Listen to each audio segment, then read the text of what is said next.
with a big smile hugging her dog. And the caption provided by the photo agency was, "Cute little girl hugging golden retriever with love, eyes closed, smiling."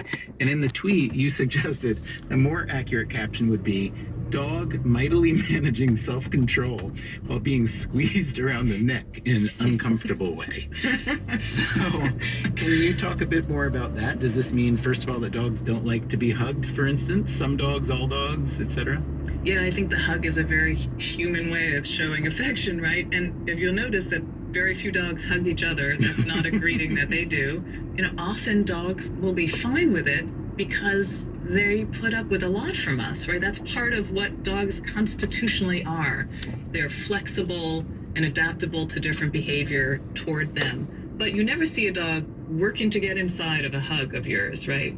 And that's what a lot of these type of photos are about. Here's a little person with hugging a dog, and you just see the dog like keeping it together, like with their head, like looking over the side.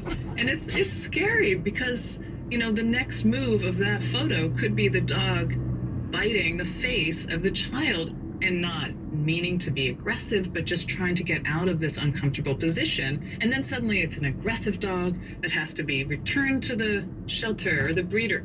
I feel very concerned about photos like that because they give the idea that that's the kind of embrace we should be in with our dogs. That's the appropriate dog relationship. And that to me looks like a problem about to happen. If I put my dog in a tuxedo, let's say, and she looks like she's smiling in the tuxedo, is she smiling? So dogs don't have muscular control of their lips. It's not an actual smile. It's like the dolphin smile where their face is just fixed in that position. It's hard to not see a, quote, smiling dog as a happy dog. It's our impulse. But that impulse we should just be hesitant about in making the attribution. In this case, it's almost definitely not a sign of happiness. You do warn against anthropomorphizing our dogs too much to see, everything they do and think as having a human parallel. But that's you as a scientist and a writer. What about you as a dog owner? Do you follow your advice? I do make attributions to my dogs that I think are anthropomorphisms. Absolutely. I see Finnegan especially as being proud with like a large stick, for instance.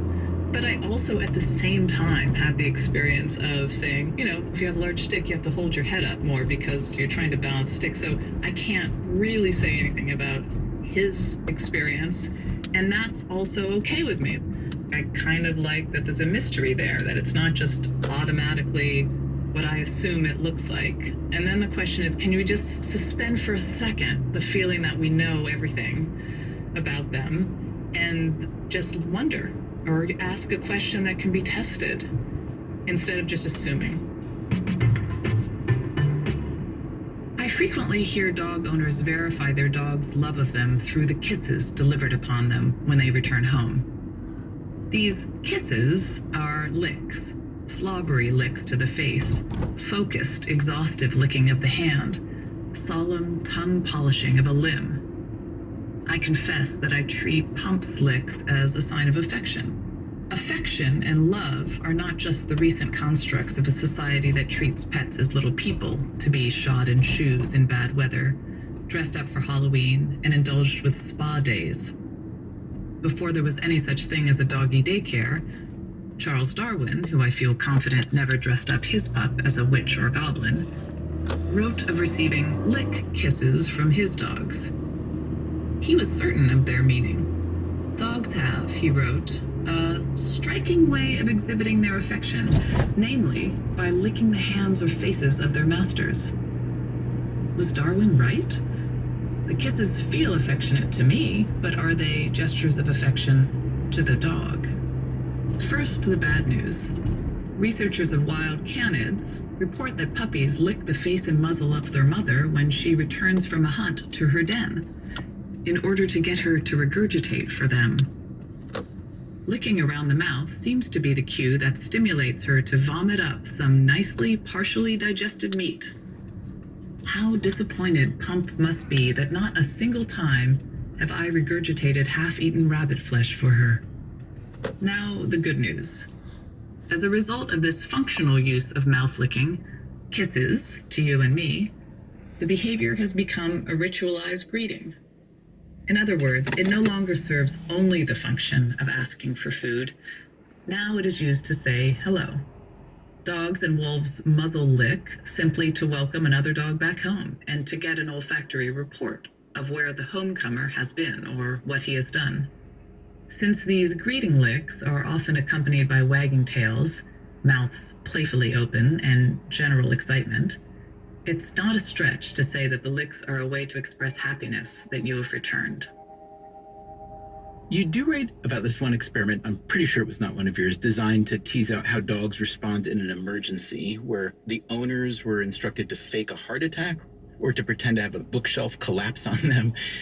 And you note that the dogs didn't really do that much to signal for help.